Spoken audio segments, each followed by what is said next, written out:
Ajetin kuranor të kaptinës Hadid me numër 22 dhe 23 dashur vëllezër, ku thotë kështu: Ma asabe min musibetin fil ardi. Ma asabe min musibetin. Edhe ne I themi musibet, ashtu? Atyre katastrofave natyrore. Çfarëdo që e godet tokën, ma asabe min musibetin fil ardi. Çfarëdo musibet që e godet tokën tonë, qoftë tërmet, qoftë zjarr, qoftë tsunami, qoftë uragane, qoftë tajfune të ndryshme ose ciklone të ndryshme e kështu me radhë, çfarëdo që të jenë këto, çfarëdo që të ndodhin këto, thot ma asabe min musibetin fil ardi, çfarëdo që e godet tokën, wa fi anfusikum, edhe juve që u godet.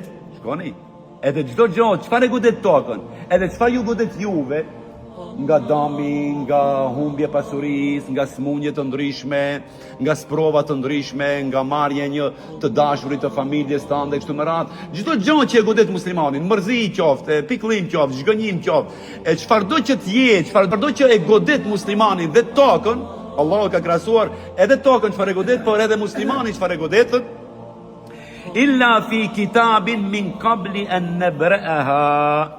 Çdo gjë prej këtyre që I përmendëm dashur vëllezër, është e shkruar në librin e Allahut në Lauhi Mahfuz, e dini?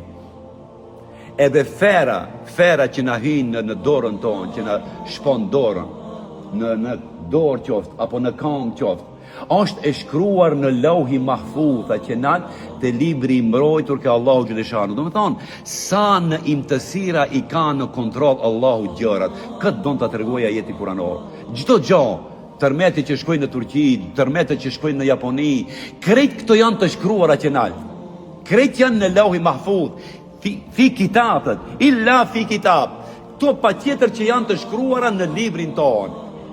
Fi kitab do me thonë në librin e Lauhi Mahfuzit, në të cilën janë të shkruara të gjitha ngjarjet që kanë ndodhur, që ndodhin, edhe që do të ndodhin edhe mbas miliona viteve, çdo gjë është e shënuar në librin e Allahut xhaleshanu. Përveç gjinave dhe sevapeve, të cilat ne I bëjmë vetë ato.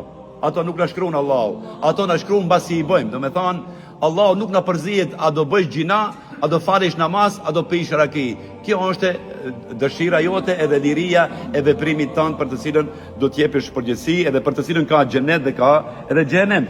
Min qabli an nabraha. Para se të ndodhin këto, Allahu xhaleshanu xhel xhelalu I ka shkruar këto. Inna dhalika ala Allahi yasir. Kjo për Allahun është shumë e lehtë.